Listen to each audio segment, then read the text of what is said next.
ٹھیک ہے. ایک کامل مرشد کی رہنمائی میں سالک جو اللہ کی سچائی کی طرف متوجہ ہوتا ہے اللہ کے کلام کی مخلوقی اور غیر مخلوقی حیثیت کو سمجھتا ہے کہ کون سا اللہ کا کلام مخلوق ہے اور کون سا غیر مخلوق ہے. تو یہاں پر کہا جائے اللہ کے کلام کی مخلوقی اور غیر مخلوقی حیثیت کو سمجھتا ہے اور ان حقائق کے سامنے ثابت قدم رہنا سیکھتا ہے. ثابت قدم کیسے رہو گے یہ سیکھا جاتا ہے. سالک اسلام کی سطحی سمجھ سے گزر کر اوپر کی سمجھ سے گزر کے اسلام کی اس کے حقیقی اور گہرے معنی کی معرفت حاصل کرتا ہے. سالک کیا کرتا ہے؟ سمندر کی گہرائی میں اترتا ہے. سمندر کی گہرائی میں اتر کر وہ جو سمندر کے نیچے کی زمین ہے اس کو دیکھتا ہے اور وہاں سے حقیقی اور گہرے معنی کی معرفت حاصل کرتا ہے. یعنی معرفت کہتے ہیں گنوسس کو، پہچان کو. اسی طرح وہ علامتی پاکیزگی سے حقیقی روحانی طہارت کی طرف بڑھتا ہے. ایک تو طہارت ہوتی ہے جو ہم وضو کر کے غسل کر کے کرتے ہیں، لیکن ایک ہوتی ہے باطنی طہارت. اصل میں وہ طہارت تو کچھ بھی نہیں ہے بھائی. دیکھو جیسے کھانا ضروری ہے، نہانا ضروری ہے، کپڑے پہننا ضروری ہے، کلی کرنا ضروری ہے، برش کرنا، یہ تو ایک ظاہری طہارت. لیکن باطنی طہارت کچھ اور ہوتی ہے. جب بندہ باطنی طہارت حاصل کر لیتا ہے تو پھر خدا کے بہت سارے چیزیں اس کو نظر آنے لگتی ہیں. تو یہاں پر یہ بتایا جا رہا ہے اسی طرح وہ علامتی یعنی سمبولک، علامتی یعنی سمبولک پاکیزگی، پاکیزگی کہتے ہیں پرہیزگاری، سمبولک پیورٹی سے حقیقی اور روحانی پیورٹی کی طرف بڑھتا ہے. ٹھیک ہے.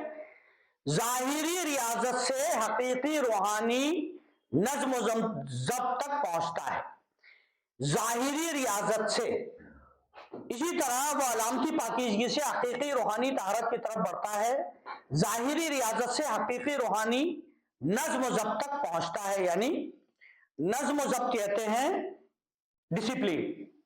ظاہری عبادت جب وہ کرتا ہے تو وہ ڈسپلین میں آ جاتا ہے، جیسے پانچوں ٹائم باجماعت نماز پڑھنا، روزے رکھنا وغیرہ وغیرہ وغیرہ. تو کیا ہوتا ہے؟ ڈسپلینری آ جاتی ہے اس میں ظاہری. اور مجازی عشق سے حقیقی عشق الہی کی طرف گامزن ہوتا ہے. پھر کیا ہوتا ہے کہ جو مجازی کہتے ہیں ریئلٹی کی کاپی کو، ریئل کی کاپی کو مجازی کہتے ہیں. تو بندہ کیا مجازی عشق سے حقیقی عشق کی طرف گامزن ہوتا ہے. یعنی دنیاوی چیزوں کے محبت سے آگے بڑھ کے اللہ کی محبت کی طرف وہ رواں دواں ہوتا ہے. اب دیکھیے صاحب، اس سفر میں سالک اللہ کے عرش حقیقی اور مجازی کے درمیان فرق کرنا سیکھ جاتا ہے. سالک یعنی مرید صادق اللہ کے عرش حقیقی اور مجازی کے درمیان فرق کرنا سیکھتا ہے کہ اللہ کا ڈپلیکیٹ عرش کون سا ہے اور اوریجنل عرش کون سا ہے. وہ مجازی ہے، یہ حقیقی ہے. خلافت کی حقیقت اور اس کے علامتی پہلو کو سمجھتا ہے. یعنی خلافت کی حقیقت اور اس کے سمبولک پہلوؤں کو سمجھتا ہے اور مذہب کے حقیقی اور مجازی پہلوؤں کو جانچنے کے قابل ہو جاتا ہے کہ مذہب کے حقیقی پہلو کون سے ہیں اور مجازی پہلو کون سے. وہ کعبہ کی حقیقت اور اس کی مجازی تشریح کو سمجھتا ہے. مجازی کعبہ کون سا ہے؟ جو مکہ شریف میں. حقیقی وہ ہے جو تمہارے قلب میں ہے. تو وہ کعبے کی حقیقت اور اس کی مجازی تشریح کو سمجھتا ہے، یعنی ڈیٹیل کو سمجھتا ہے. اور طواف کا عمل ایک رسمی عبادت سے بڑھ کر ایک حقیقی روحانی تجربہ بن جاتا ہے. اور طواف کا عمل رسمی عبادت جو اپن جا کے کرتے ہیں نا کعبے کی، رسمی عبادت سے بڑھ کر ایک حقیقی روحانی تجربہ بن جاتا ہے جو رحمت الہی کے ذریعے سایہ ہوتا ہے. سالک مزید یعنی اور زیادہ سالک مزید قابل ہوتا ہے کہ وہ مجازی دل اور حقیقی دل کے درمیان فرق کو پہچان سکے. دل مجازی کون سا ہے، دل حقیقی کون سا. سالک مزید اس قابل ہوتا ہے کہ وہ مجازی دل اور حقیقی دل کے درمیان فرق کو پہچان سکے جو الہی حکمت سے جڑا ہوتا ہے. حقیقی دل کیا ہوتا ہے؟ الہی حکمت سے جڑا ہوا ہوتا ہے.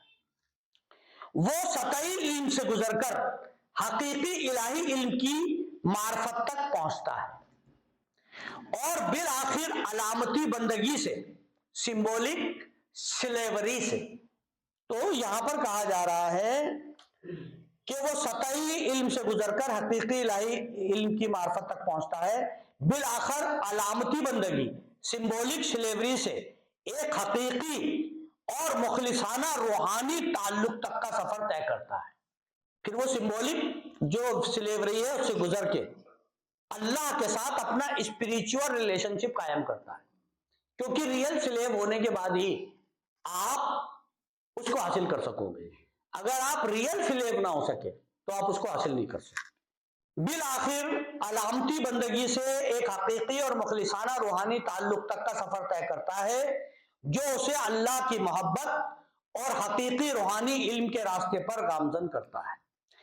اور جب سالک علم مجازی کو سمجھتا ہے تو وہ حقیقی رحمانی عمل کی کمالیت تک پہنچ جاتا ہے۔ وہ کعبہ حقیقی کی طرف الہی رحمت کے تحت سفر اور کعبہ مجازی کی طرف سفر کو سمجھ لیتا ہے کہ میں کعبہ مجازی کی طرف سفر کر رہا ہوں یا حقیقی کی طرف۔ حقیقی روحانی علم کے راستے پر گامزن کرتا ہے، اور جب سالک علم مجازی کو سمجھتا ہے تو حقیقی رحمانی عمل کی کمالیت تک پہنچ جاتا ہے۔ وہ کعبہ حقیقی کی طرف الہی رحمت کے تحت سفر اور کعبہ مجازی کی طرف سفر کو سمجھ لیتا ہے۔ سالک قبلہ حقیقی اور اس کی مجازی تشریح کی معرفت حاصل کرتا ہے، جمعہ حقیقی اور اس کی مجازی اہمیت کو جان لیتا ہے۔ اب سنو، مسجد حقیقی اور اس کی علامتی حیثیت کو سمجھتا ہے، یعنی مجازی مسجد کون سی اور حقیقی مسجد کون سی۔ آدمی اپنے دل میں سجدہ کرتا ہے، ایک تو اینٹ چونے پتھر سے بنی مسجد میں جا کے سجدہ کرتا ہے، اور ایک اپنے قلب میں سجدہ کرتا ہے۔ تو یہ فرما رہا ہے مسجد حقیقی اور سمبولک کی حیثیت کو سمجھنے لگتا ہے کہ یہ سمبولک مسجد ہے، مسجد حقیقی تو میرے دل میں، اور محراب حقیقی اور محراب مجازی کی معرفت کو پا لیتا ہے، پہچان لیتا ہے۔ حقیقی محراب کیا ہے؟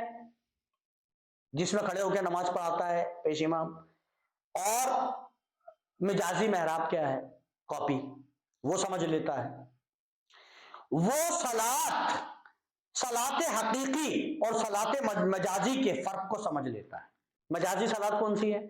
نہ تو اس میں قید سجود ہے، نہ تو اس میں شرط قیام ہے، یہ نماز عاشقی الگ، یہاں عشق خود ہی امام ہے۔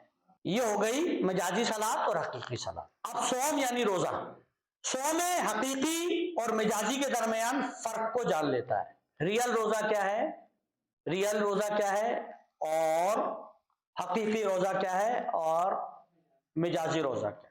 مجازی روزہ یہ ہے کہ صبح میں سحری کری اور شام کو افطار کر لی، اور حقیقی روزہ یہ ہے کہ دیدار الہی، وہی افطار ہوتی ہے۔ اسی طرح افطار حقیقی اور افطار مجازی کی گہرائی کو سمجھ لیتا ہے۔ افطار حقیقی کیا ہے، اور افطار حقیقی ہے اللہ کا دیدار، اور افطار مجازی کیا ہے؟ کھجور، تربوز، سیب، ہے نا۔ اور افطار حقیقی کیا ہے؟ دیدار الہی، کیونکہ سالک پوری زندگی روزے سے رہتا صرف اس لیے کہ افطار کر سکے، اور جب اس کا افطار ہو جاتی ہے تو بس کا روزہ تبھی سے شروع ہوتا ہے۔ سالک حقیقی اور مجازی تلاوت قرآن کے فرق کو پہچان لیتا ہے۔ مجازی تلاوت کیا ہے اور حقیقی تلاوت کیا ہے؟ حقیقی تلاوت تو یہ ہے کہ جیسے جیسے وہ آیت کو پڑھ رہا ہے اس کو الہام آ رہا ہے اور وہ ٹریول کر رہا ہے ان جگہوں پہ، یہ ہے حقیقی تلاوت اور مجازی تلاوت۔ دونوں روح بتائے جا رہے ہیں آپ کو پوری عبادت کے، جو پوری دنیا کر رہی ہے ایک وہ روح، اور ایک جو خاص طبقہ کرتا ہے وہ روح۔ کہنے کا مقصد یہ ہے اس کے علم کی حقیقی حفاظت اور مجازی پاسبانی کی معرفت حاصل کرتا ہے۔ کس کی؟ قرآن کی۔ قرآن کے علم کی حقیقی حفاظت اور مجازی پاسبانی کی معرفت حاصل کرتا ہے، اس کی پاسبانی کی۔ وہ حقیقی اور مجازی ربط یعنی تعلق، وہ حقیقی اور مجازی ربط کے درمیان فرق کو جان لیتا ہے نا۔ تو یہ کہہ رہا ہے وہ حقیقی اور مجازی ربط یعنی تعلق اللہ سے، اس کے درمیان فرق کو جان لیتا ہے کہ میرا تعلق اللہ سے ہے کہ، اور حقیقی شکر اور مجازی شکر کی، شکر یعنی تھینکس، اور حقیقی شکر اور مجازی شکر کی حقیقت کو سمجھ لیتا ہے کہ حقیقت میں تم نے اللہ کا شکر ادا کیا ہے کہ نہیں، یا مجازی شکر ادا کیا ہے، جو سجدے میں گیا اللہ تیرا شکر، یہ مجازی شکر ہے. اور حقیقی شکر کیا ہے؟ خود کو اللہ کے نام کر دیا. اللہ قرآن میں فرماتا سب سے ٹوٹ کے میرے ہو جاؤ. سالک یعنی سچا مرید. سالک حج اصغر نفسانی سے بڑھ کر، سالک حج اصغر نفسانی سے بڑھ کر حج اکبر رحمانی کی طرف گامزن ہوتا ہے. کون ہوتا، کیا ہوتا ہے سالک؟ چھوٹے حج جو جسم کے ساتھ کیا جاتا ہے، اس چھوٹے حج سے بڑھ کے حج اکبر، یعنی رسول اللہ نے فرمایا تھا جب تبوک سے جب رسول اللہ تشریف فرما ہو رہے تھے تو آپ نے فرمایا تھا کہ آج ہم جو ہے جہاد اصغر سے جہاد اکبر کی طرف لوٹ رہے ہیں. تو جہاد اکبر ہے جہاد فی النفس. اسی طرح فرمایا سالک حج اصغر نفسانی سے، یعنی چھوٹا حج جو جسم کے ساتھ ہوتا ہے، حج اصغر نفسانی سے بڑھ کر حج اکبر حقیقی رحمانی کی طرف گامزن ہوتا ہے. یعنی حج اکبر کی طرف جو کہ حقیقی حج ہے اور اللہ کا طواف، اس کی طرف بڑھ جاتا ہے. ٹھیک ہے. وہ عبادت حقیقی اور مجازی کے درمیان فرق کو پہچان لیتا ہے.